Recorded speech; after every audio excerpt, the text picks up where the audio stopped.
বৃষ্টির দিনে গরম গরম হালিম খাওয়ার মজাই আলাদা। তাই আমি আজ বানিয়ে নিলাম হালিম। এখানে আধা কেজির মতো মাংস ছিল। তো পেঁয়াজ কুচি এবং রাঁধুনির হালিম মিক্স যেটা নিলাম এবং মাংসগুলো কুচি কুচি করে কেটে নিয়েছিলাম। তারপর কড়াইয়ে তেল গরম করে সেখানে পেঁয়াজ কুচি দিয়ে দিলাম এবং এটা বেরেস্তার জন্য রেখে দিয়েছিলাম। দেন পেঁয়াজ মরিচ দিয়ে আবার ভালো মতো ব্রাউন হওয়া পর্যন্ত ওটা ভেজে নেই। দেন পরিমাণ মতো লবণ দেই। লবণ দেওয়ার পরে এখানে হচ্ছে অল্প পরিমাণ আদা, পরিমাণ মতো, তারপর এখানে পরিমাণ মতো একটু মরিচের ফাঁকি এবং হচ্ছে গরম মশলা দিয়ে দিই।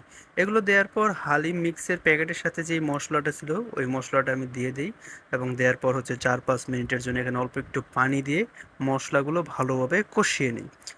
মশলাগুলো যখন ভালো মতো হয়ে যায় তারপর এখানে মাংস দিয়ে ভালো মতো মাংসগুলো নেড়ে চেড়ে মিশিয়ে নিই এবং সিদ্ধ হওয়ার আগ পর্যন্ত মাংসগুলো নাড়তে থাকি মিডিয়াম ফ্লেমে।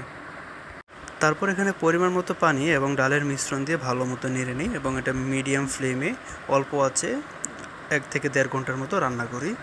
তারপর দেখতেই পাচ্ছেন হয়ে যায়, কত সুন্দর কালার হয়েছে আমাদের হালিমের।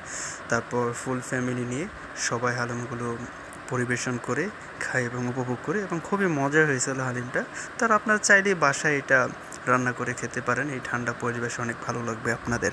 আর ভিডিওটা ভালো লাগলে অবশ্যই সাপোর্ট করবেন। Thank you.